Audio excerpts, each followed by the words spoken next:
핵 미사일이 지금 당신의 도시를 향해 날아오고 있습니다. 아마 15분 정도 남았을 겁니다. 그런 당신은 어떻게 하시겠습니까? 도망가시겠습니까? 숨으시겠습니까? 누군가에게 전화하시겠습니까? 아니면 대부분의 사람들이 할 것처럼 그냥 휴대폰을 확인하시겠습니까? 창밖을 보며 아무 일도 아닐 거라 스스로를 설득합니다. 이 망설임이 사람들을 죽게 만듭니다. 뇌는 불가능해 보이는 위협을 무시하도록 설계됐습니다. 카운트다운이 시작돼도 마찬가지죠. 이를 7대10 법칙이라 하니 자리에 앉아 공책을 들고 집중하세요. 이것이 교회에서 핵폭발을 시간대별로 살아남는 방법입니다.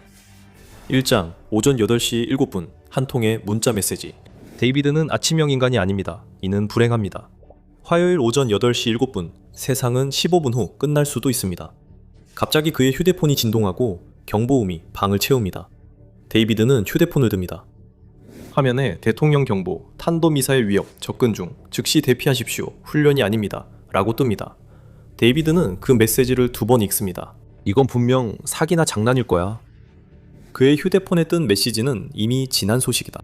FEMA 무선 긴급 경보 시스템, 즉 WEA는 홍수나 엠버 경보에 대해 메시지를 보내는 그 시스템으로 일반 휴대전화 트래픽을 우회해서 경고를 전달합니다. 이 시스템은 네트워크 혼잡에도 영향을 받지 않습니다. 그리고 그 12분 동안 3개 주에 걸친 통신 기지국들이 동시에 같은 긴급 방송을 지역 전체에 송출하게 됩니다. 결과적으로 수백만 대 휴대폰이 동시에 알람을 울립니다. 다가오는 미사일은 네트워크가 정리될 때까지 기다리지 않습니다. 데이비드 휴대폰이 진동할 때 이미 탄두는 목표 지점까지 절반쯤 날아가고 있었고 속도는 음속의 약 15배였습니다. 데이비드는 최대 15분만 주어졌고 현재 2분째입니다. 옆집 이웃 게리는 이미 앞서 있습니다. 적어도 게리는 그렇게 믿고 있습니다. 게리 코알스키 43세는 지난 10년 가까이 바로 이 순간을 준비해왔습니다. 그는 가족 구성원마다 우선순위에 따라 색상으로 구분된 비상 대피 가방을 갖고 있습니다. 그는 손으로 돌리는 라디오, 예비 발전기 3대, 동결 건조 식사, 코팅된 비상 매뉴얼 바인더까지 준비했습니다. 게리는 경보와 동시에 이미 움직이고 있습니다. 그는 트럭에 72시간 분량의 비상물품, 전술용 손전등, 그리고 CB 무전기를 미리 실어두었습니다. 그는 모든 것이 무너지는 그날을 위해 10년 동안 준비해왔습니다. 문제는 게리가 붕괴 이후의 생존을 준비했지 처음 48시간 동안의 생존을 준비하지 않았다는 점입니다. 그는 오전 8시 8분에 진입로에서 차를 후진해 빼낸 뒤 전속력으로 달립니다. 한편 데이비드는 아직도 휴대폰을 보고 있습니다. 이것은 비상관리 연구에서 가장 잘 문서화된 심리 현상 중 하나이며 밀링이라는 이름이 있습니다. 재난경보가 발령된 직후 대부분의 사람들은 행동하지 않습니다. 대신 정보를 수집합니다. 그들은 먼저 사실인지 확인하려 하고 위협이 실제라는 사회적 확신을 얻기 위해 누군가에게 전화를 걸기도 합니다. 2018년 실제 탄도미사일 경보가 하와이 모든 휴대폰에 전송된 적이 있습니다. 조지아 대학교 연구원들은 사람들이 실제로 어떻게 반응했는지 조사했습니다. 일부 사람들은 극도의 공포로 반응하며 살아가는 이들에게 마지막 작별 인사를 문자로 보내고 주체할 수 없는 감정을 쏟아내고 죽음을 앞둔 듯 사과를 남겼습니다. 하지만 대부분은 망설이며 행동 전 메시지의 진위를 확인하려 했습니다. 이 메시지에 어떻게 반응했는지에 대한 설문조사에서 응답자의 45%는 메시지의 신뢰성에 대해 확신이 없었다고 답했습니다. 또 다른 27%는 아예 믿지 않았습니다. 어떤 사람들은 아침 식사를 마쳤고 다른 이들은 그냥 메시지를 무시했습니다. 연구에 따르면 한 남성은 다시 잠자리에 들었다고 합니다. 경보는 정정되기 전까지 38분 동안 계속되었습니다. 그 시간 동안 주내 모든 휴대폰에 무서운 메시지가 떴지만 대부분은 그냥 그러려니 라는 반응이었습니다. 대부분의 사람들은 경보의 신뢰성을 판단하고 행동을 결정하는데 약 15분이 걸렸습니다. 실제 미사일 발사 상황에서 그 시간은 생사를 가르는 여유입니다. 데이비드는 이미 3분을 허비했습니다. 그는 휴대폰과 아이들을 번갈아 보고 시선을 다시 주방 잡동사니 서랍으로 돌립니다. 테이크아웃 메뉴와 방전된 배터리, 아래엔 6가지 핵심이 적힌 코팅 카드가 있습니다. 그는 이 카드를 2해 전 새벽 2시에 레딧을 한참 파고든 끝에 만들었습니다. 첫 줄에는 대피하지 말고 즉시 지하로 내려가십시오 라고 적혀 있습니다. 시간은 계속 흐르고 있습니다. 남은 시간은 12분입니다. 제2장 오전 8시 8분부터 20분까지 데이비드 인생에서 가장 중요한 12분입니다. 끔찍한 일이 닥치면 모두가 도망칩니다. 밖으로 나가 아이들과 아내, 지갑, 열쇠를 챙깁니다. 당신은 자신과 그 끔찍한 일 사이를 최대한 멀리 두고 빨리 벗어납니다. 이는 데이비드가 참여한 모든 대피 훈련의 이야기입니다. 움직이면 살아남고 가만히 있으면 죽는다는 것. 안내문에는 지체하지도 말고 떠나지도 말라고 적혀 있습니다. 데이비드의 아내 카렌이 핏기 없는 얼굴로 부엌문에 나타납니다. 그녀는 아직 세상이 달라졌음을 실감하지 못한 표정입니다. 카렌이 경보가 훈련이냐고 묻자 데이비드는 아니라고 답합니다. 그들은 지금 그들에게 없는 시간을 허비하고 있습니다. 데이비드는 아이들을 데리고 지하실로 달려갑니다. 상황의 심각성을 깨달은 카렌의 얼굴에는 공포가 뚜렷이 나타납니다. 게리 코왈스키는 이미 3분째 도로를 달리고 있습니다. 그의 12무전기에서는 잡음 섞인 교신이 들리고 무전방은 공포로 가득합니다. 그는 창밖에서 사람들이 허둥지둥하는 모습을 보지만 게리는 계획이 있습니다. 그는 좌석에 비상 매뉴얼 바인더를 두고 대피 절차 섹션을 펼쳐놓았습니다. 그는 인디애나 시골의 처남 땅으로 갑니다. 서쪽으로 약 140마일 떨어져 있습니다.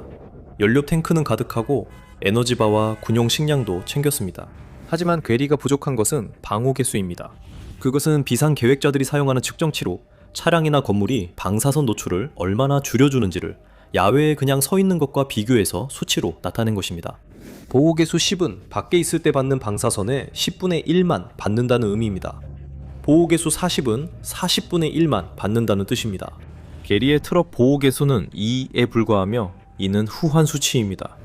비상관리 문헌에서도 이를 명확히 언급합니다. 자동차는 어떤 자동차든지 뒤에 비상용품이 얼마나 있든 가격이 얼마든 방사선 관점에서 보면 본질적으로 커다란 이동식 창문에 불과합니다. 금속 프레임과 유리는 차폐 효과가 거의 없어 핵낙진 시 자동차 안에 있어도 집 앞마당에 서 있는 것과 마찬가지로 보호받지 못합니다. 일반적인 교회 지하실은 이야기가 다릅니다. 구석에 온수기가 있고 약간 습기가 있는 미완성 지하실조차도 방호 개수가 10에서 40 사이입니다. 지하실 중앙으로 이동할수록 방호 효과는 더 높아집니다. 콘크리트, 흙, 그리고 집의 무게가 감마선에 대해 실제로 차폐 역할을 해줍니다. 즉, 교통체증에 갇혀 방사선에 노출되어 사망할 확률이 최적은 아니어도 실내 안쪽 방에 대피하는 것보다 높다는 의미입니다. 게리 씨는 자신의 계획을 다시 생각합니다. 그는 모든 것을 고려했지만 교통체증은 예외였습니다. 앞길은 완전히 멈췄고 단경 15, 10마일의 모두가 같은 생각을 했던 것입니다. 앞에서 누군가 계속 경적을 울립니다. 게리 씨는 초조하게 시계를 보고 12 무전기 볼륨을 높입니다. 데이비드는 차고에서 음식, 물, 생필품을 챙기고 오전 8시 19분에 가족을 지하실로 데려갑니다. 경보가 울린 지 12분 후 하와이 데이터에 따르면 대부분의 사람들이 마침내 결정을 내리고 행동을 시작한 바로 그 시점, 즉 그 시간대의 맨 끝자락입니다. 데이비드는 가족이 들어간 뒤 지하실 문을 닫습니다. 방은 어둡고 축축합니다. 아이들이 오래된 소파에 올라타자 데이비드는 휴대전화 손전등을 켜고 아이들 옆에 앉습니다. 손을 떨며 코팅된 종이에 두 번째 항목을 봅니다. 지하에 머물 것, 어떤 이유로든 위층에 가지 말 것. 위험은 보이지 않습니다. 밖에서는 천장 근처의 작은 지하실 창문을 통해 하늘이 완전히 평범하게 보입니다. 파란 하늘에 몇 개의 구름이 아무렇게나 떠다니고 있습니다.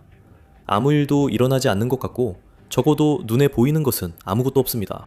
3장 오전 8시 20분 유리관. 카루소 집의 지하실은 생존 준비자의 천국이 아닙니다. 1960년대에 지어진 집들에서는 표준이었던 강화된 대피소가 없습니다.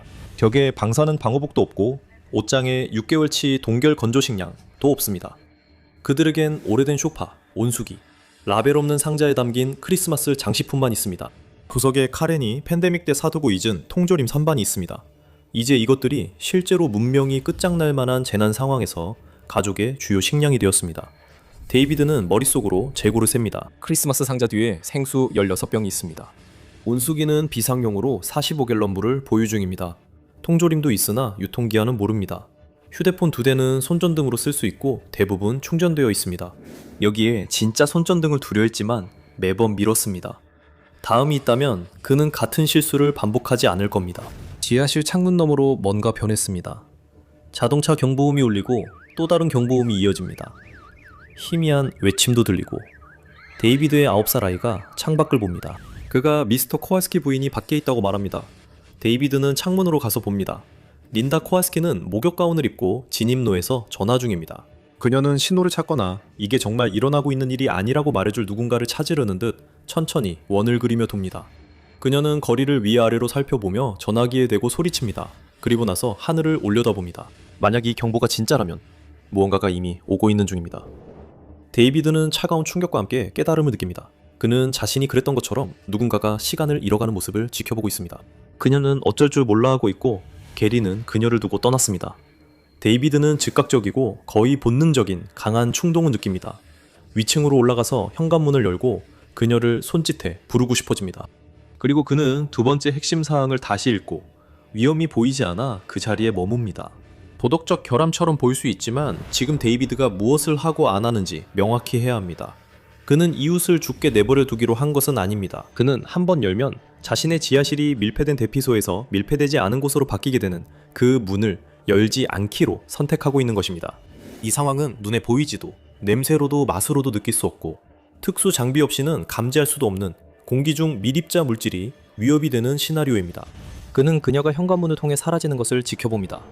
데이비드는 섬광 후 1T 3분 뒤 충격파가 도착하니 몸을 낮추고 머리를 보호하세요 라는 세 번째 핵심 사항을 봅니다. 그가 입을 열려는 순간 아무 말도 하기 전에 섬광이 먼저 찾아옵니다.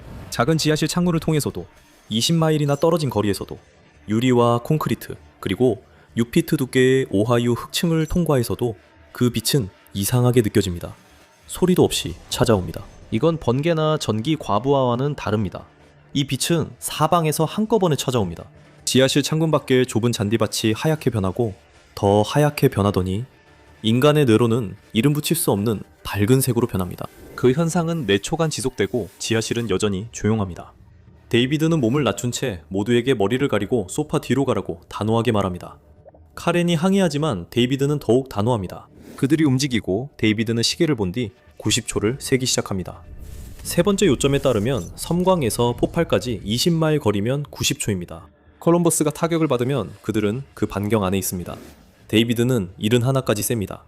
집은 잠시 조용하다가 곧 시끄러워집니다. 압력 변화는 소리라기보다는 충격처럼 울리는 진동으로 다가옵니다.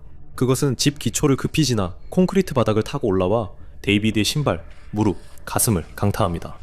원숭이가 쾅 소리를 냅니다. 선반이 크리스마스 장식 상자가 흔들리고 위층에서 뭔가 넘어집니다. 아마 복도 책장일 것 같습니다.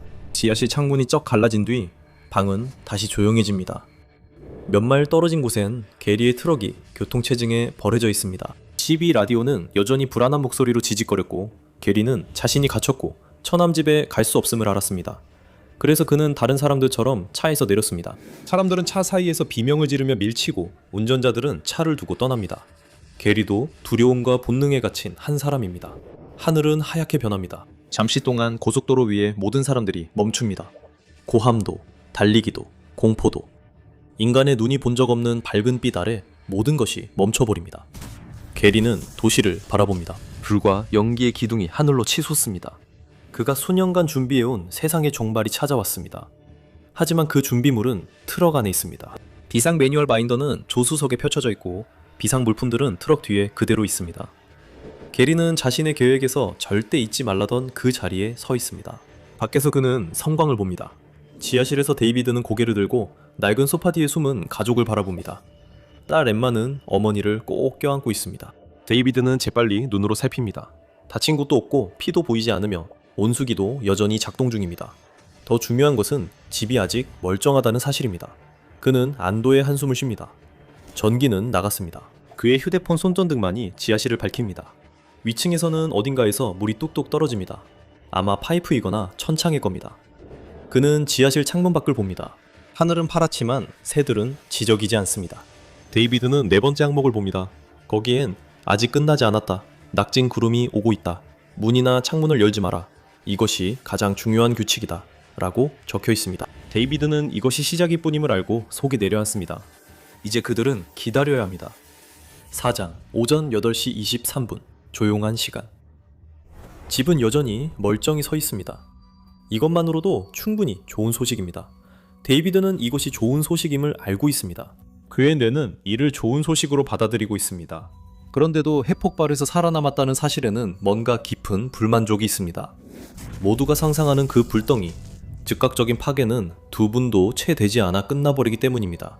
만약 진원지에서 충분히 멀리 있다면 그 이후에 오는 것은 극적이지 않습니다. 그게 바로 함정입니다. 인간의 뇌는 패턴을 인식하는 기계로 수십만 년 동안 아프리카 사바나에서 눈에 보이는 특성으로 위협을 평가하는 법을 배워왔습니다. 포식자가 나타나면 포식자처럼 보였습니다. 불이 나면 연기가 났습니다. 홍수가 오면 대개 물이 있었습니다. 기업이 나타나면 뇌가 그것을 감지하고 몸이 반응했습니다. 이 시스템은 잘 작동했습니다. 하지만 감마선은 눈에 보이지 않습니다. 감마선은 무색 무취입니다. 가이거 개수기 없이는 특징적인 소리도 나지 않습니다. 현재 북서쪽으로 시속 약 15마일의 속도로 카루소 집을 향해 이동하고 있는 노출 수준에서는 감마선이 열 신호나 어떤 신체적 감각도 주지 않습니다.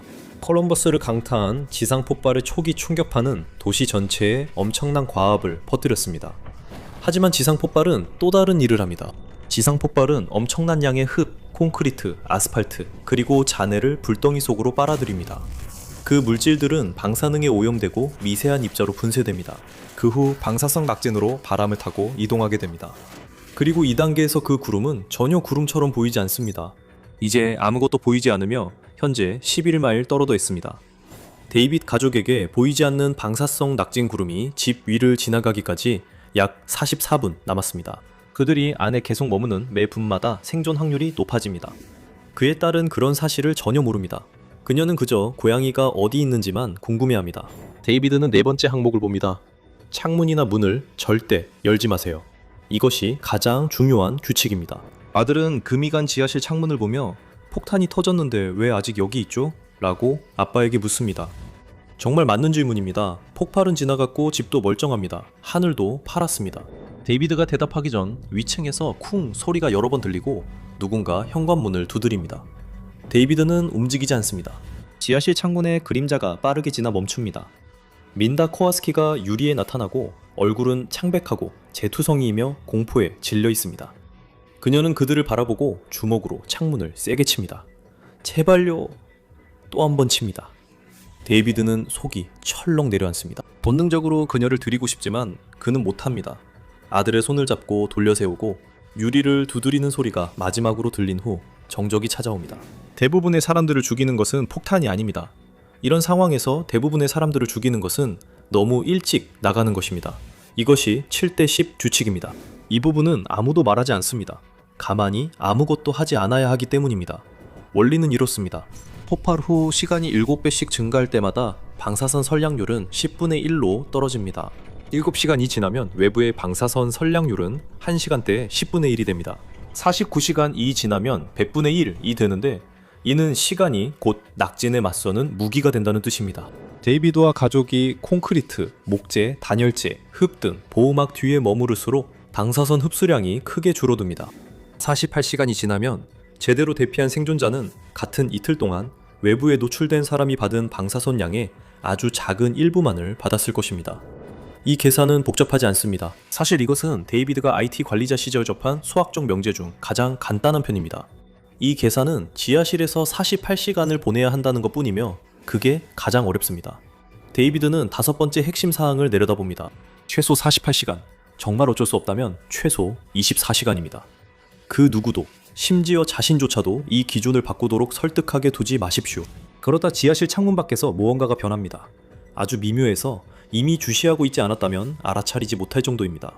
지난 51분 동안 그 좁은 앞마당과 금이 간 유리, 그리고 그 위의 하늘을 바라보지 않았다면 빛이 달라졌다는 걸 모를 겁니다. 빛이 더 퍼져 있습니다. 마치 태양이 아주 얇고 높은 구름 뒤로 숨어서 앞마당의 그림자를 평평하게 만든 것 같습니다. 데이비드는 이웃집 참나무를 바라봅니다. 이 시간에는 그림자가 또렷해야 하지만 지금은 가장자리가 흐릿합니다. 데이비드는 6번째 항목을 2번 읽고 창문과 가족을 번갈아 바라봅니다. 5장 오전 9시 16분 검은 비. 만약 밖에 입자가 떨어지는 것이 보이면 창문 근처에 가지 마십시오. 이것은 낙진입니다. 치명적입니다. 6번째 항목입니다. 데이비드는 모두에게 방 한가운데로 가라고 합니다. 목소리는 침착하지만 카렌은 뭔가 이상함을 압니다. 카렌은 즉시 일어나 소파를 옮기기 시작합니다. 지하실 창문 밖에서 무언가가 떨어지기 시작합니다. 그것은 눈처럼 느릿하고 방향 없는 움직임을 보이며 중력에도 무관심한 듯합니다. 그것은 재의 색깔이고 고운 모래 같은 질감을 가지고 있으며 카루소의 앞마당과 린다 코알스키의 차 지붕, 그리고 그녀가 지하실 창문에 남긴 손자국 위에 섬세하게 내려앉습니다. 데이비드는 회색 먼지가 천천히 손자국을 지워가는 것을 지켜봅니다. 지상 폭발로 발생하는 방사성 낙진의 대부분은 육안으로 볼 수 있을 만큼 큰 입자로 이루어져 있습니다. 많은 사람들이 모르지만 방사능은 대중적으로 보이지 않는 살인자로 여겨집니다. 눈에 보이지 않고 만질 수 없는 빛나는 근원에서 나오는 광선, 파동, 방출물로 인식됩니다. 지상 꽃발에서 발생하는 낙지는 그런 것이 아닙니다. 그것은 실제로 강철과 콘크리트 그리고 사람의 신체 조직이 모두 폭발 지점에서 기화되어 불덩이 속으로 빨려 들어가 핵 반응에 의해 방사능에 오염되는 것입니다. 그 시점에선 모든 것이 물리법칙만 따르면 됩니다. 올라간 건 반드시 내려옵니다. 미세한 회색 입자들이 잔디밭과 자동차 보닛, 참나무뿐만 아니라 밖에 서 있는 사람들의 머리카락과 피부 위에도 내려앉습니다. 만약 여러분이 평범한 곳에 살고 있는데 7월에 눈이 내리는 것을 본다면 즉시 대피처를 찾는 것이 좋습니다. 저희 말을 믿지 못하시겠나요? 1954년 3월 1일 미국은 마셜 제도의 비키니 환초에서 캐슬 브라보라는 열행 무기를 폭발시켰습니다. 그 위력은 15메가톤으로 히로시마를 파괴한 무기의 약 1000배에 달했으며 실험 계획자들이 예상했던 것에 거의 3배에 이르렀습니다. 폭발로 인해 1000만 톤의 모래, 산호, 그리고 물이 증발하여 100마일에 달하는 낙진 구름으로 변했습니다. 구름이 110마일 떨어진 롱겔라프 환초에 도달하자 낙진이 눈처럼 보여 아이들은 그걸 가지고 놀고 어른들은 마당에서 계속 일했습니다. 결국 롱겔라프에서는 대피가 이루어졌습니다. 건강에 심각하고 지속적인 영향, 심지어 치명적인 결과로 전체 환초가 사람이 살 수 없는 곳이 되었습니다. 이후 이틀간 7일씩 규칙은 초읽기가 됩니다. 데이비드는 휴대폰 배터리가 23% 남은 것을 보고 메모 앱에서 2년 전 레딧에서 복사해 코팅된 종이에 적어둔 숫자들을 찾습니다. 누군가 지금 밖에 나간다면 그걸 100% 방사선 피폭량이라고 합시다. 7시간을 기다리면 그 양의 약 10%가 됩니다. 49시간을 기다리면 1%로 줄어듭니다. 지하실에서 1시간 더 머물수록 그들에게 유리할 가능성이 조금씩 커집니다. 밖에서는 카루소 집 앞마당에 낙진이 가장 위험하며 이때 선량률이 최고조에 달합니다. 입자들은 막 떨어져서 방사능이 극대화된 상태이고 동네의 모든 표면을 뒤덮고 있습니다. 가장 최악의 순간이 바로 아무 일도 일어나지 않는 것처럼 보이는 순간입니다. 데이비드는 린다 코아스키가 유리창 두드리던 모습을 떠올리다 곧 멈춥니다. 더 이상 할 일이 없어 그는 다시 계산하고 코팅된 종이를 봅니다.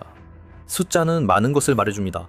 처음 몇 시간과 마지막 몇 시간의 차이는 급성 방사선 증후군으로 죽는 것과 48시간 후 이 자리에 살아남아 남은 것을 어떻게 재건할지 고민하는 것의 차이입니다. 데이비드는 이제서야 이 코팅 종이가 원래 이런 의미였음을 깨닫기 시작합니다. 그의 몸속 모든 신경세포가 위험이 지나갔다고 말하는 바로 이 순간, 이 정확한 시간에 숫자는 그렇지 않다고 말하고 있다는 것을 알고 있습니다. 오전 9시 31분에 낙진이 너무 뚜렷해 지하실 창문, 금과 먼지 낀 유리도 가릴 수 없습니다. 앞마당은 회색이고 참나무도 회색이며 거리도 회색이고 주차된 차들도 회색입니다. 적어도 아직 창문이 모두 남아있는 차들은 그렇습니다. 겨울처럼 조용하고 무채색입니다. 엠마는 고양이들이 집에 들어올 수 있냐고 묻고 고양이는 젖고 눈 오는 걸 싫어한다고 말합니다. 데이비드는 고양이가 부엌 창턱에 앉아있는 걸 떠올립니다. 지하실까지는 11계단과 중요한 문이 있습니다. 그는 부엌을 지나 그 문을 열고 잠금을 푸는 걸 상상합니다. 단 1분 아니면 단 한 번의 실수면 충분합니다. 1층 창문의 보호 개수는 대략 1 정도입니다. 다시 말해 없는 것이나 마찬가지죠. 오전 9시 44분 게리 코알스키의 CB 무전기가 조수석에 버려진 채 마지막으로 잡음이 납니다. 짧은 잡음 후 정적이 흐릅니다. 고속도로는 주차장 같고 운전자들은 차를 버린 채 차선 사이에 누워 있습니다. 움직임 없이 회색 먼지가 내려앉습니다. 시계는 계속 째깍거리고 7, 10 법칙은 계속 작동합니다. 6장 오전 9시 16분 48시간 낙진이 6시간 동안 내립니다. 가족은 복숭아를 먹습니다. 그들은 통조림 수프를 먹습니다. 왜냐하면 캠핑용 버너가 차고에 있고 차고에 가려면 문을 열어야 하기 때문입니다. 그리고 그건 불가능합니다. 카렌은 어둠 속에서 모든 일이 끝난 후 필요한 것들을 휴대폰에 정리합니다. 그들이 처음 만난 이래로 그녀는 재난이 닥치면 늘 실무적인 일부터 챙깁니다. 오후 3시경 데이비드는 게리 코알스키를 다르게 바라봅니다. 그날 아침 게리는 10년간 종말에 대비한 반면교사 같은 인물처럼 보였습니다. 하지만 데이비드는 이제 확신하지 못합니다. 게리는 남들이 이해 못한 무언가를 이해하고 있었습니다. 위험은 폭탄이 아니라 그 후에 닥칠 모든 것이었습니다. 데이비드는 린다, 지하실 창문 밖에서 들리던 그녀의 목소리, 지하로 오지 못한 이웃들을 떠올리며 앞으로 일어날 일을 생각합니다. 카루소 가족은 정말 준비자나 생존 전문가는 아니었습니다. 그들은 코팅된 종이에 6개 항목만 적어두었고 그 계획은 결국 잡동사니 서랍에 들어갔습니다. 가끔은 그것만으로도 충분합니다. 게리의 좀비는 그에게 완벽한 확신을 주었고 결국 그를 죽일 가능성이 가장 큰 결점을 내리게 했습니다. 자동차로 대피하는 것이 지하실에 있는 것보다 훨씬 위험합니다.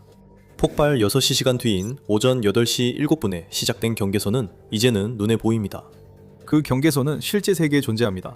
고선량 방사선에 노출된 첫 몇 시간 안에 전구 증상이 시작됩니다. 메스꺼움, 구토, 설사, 무기력, 피로감이 나타납니다. 낙진이 내리는 시간에 밖에 있었던 사람들, 너무 오래 머물렀거나 자동차로 대피하다가 길이 막혀버린 사람들에게 이제 몸은 그 결정에 대한 첫 번째 대가를 치르기 시작합니다. 급성 방사선 증후군에서 가장 끔찍한 건 그 이후에 벌어지는 일입니다. 초기 전구 증상 후 환자는 몇 시간에서 몇 주 동안 겉보기나 스스로 건강하다고 느끼는 잠복기를 겪지만 이후 다시 심각하게 아파집니다. 몸이 회복되고 기분이 좋아져 미래를 계획하지만 결국 대가를 치르게 됩니다. 이것은 지금 데이비드의 문제가 아닙니다. 데이비드의 문제는 오염 제거에 관한 것입니다. 카렌은 위층에 올라갔다가 다시 내려올 때 어떻게 해야 하냐고 물었습니다. 답은 비누와 물입니다. 들어오기 전 겉옷을 벗고 샴푸로 샤워하되 컨디셔너는 쓰지 마세요. 카렌은 믿을 수 없다는 듯 그를 바라봅니다. 데이비드는 헤어 컨디셔너에 방사성 입자가 머리카락에 붙게 하는 성분이 있다고 설명합니다. 오염 물질은 단백질 비늘 아래에 갇히게 됩니다. 겉옷만 벗어도 방사성 오염의 최대 90%를 제거할 수 있습니다. 이렇게 간단하고 효과적인 방법이 수년 동안 수천 달러를 들여 이런 상황에 대비해온 사람들에게도 늘 놀라움을 줍니다. 경보가 울린 지 24시간 후 데이비드는 처음 혼자 지하실 계단으로 오릅니다. 아이들은 자고 있고 카렌은 말리지 않습니다. 희미한 잿빛 새벽이 부서진 블라인드 틈으로 스며들어 남겨진 것을 드러냅니다. 주방은 엉망입니다. 남동쪽 창문은 사라지고 유리 조각이 모든 표면에 흩어져 있습니다. 얇은 회색 먼지층이 조리대 위를 덮고 있습니다. 책장은 그가 예측한 바로 그곳 복도에 엎어져 있습니다. 조리대 위의 라디오는 꺼져 있습니다. 48시간 동안 실내에 머무른 덕분에 데이비드 가족의 총 방사선 노출량은 실외에서 첫 1시간 동안 노출된 것과 비교해 약 99% 감소했습니다. 그들은 생존을 위해 벙커나 생존 매뉴얼이 필요하지 않았습니다. 히로시마 폭발에서 폭심지에 가장 가까웠던 2명의 생존자는 모두 차폐된 콘크리트 지하실에 있었기 때문에 살아남았습니다. 가장 가까운 생존자로 알려진 에이조 노무라라는 남성은 폭심지에서 불과 500피트 떨어진 철근 콘크리트 건물의 지하실에 있었습니다. 그는 84세까지 살았습니다. 그는 비상대피 가방도 없었습니다. 그는 지하실이 있었고 데이비드 가족처럼 마침 그 안에 있을 행운도 있었습니다. 데이비드는 계단 꼭대기 수납장에서 고양이를 찾습니다. 고양이는 전날 오전 8시 22분부터 그곳을 벙커로 삼았습니다. 고양이는 무사하지만 밖은 그렇지 않습니다.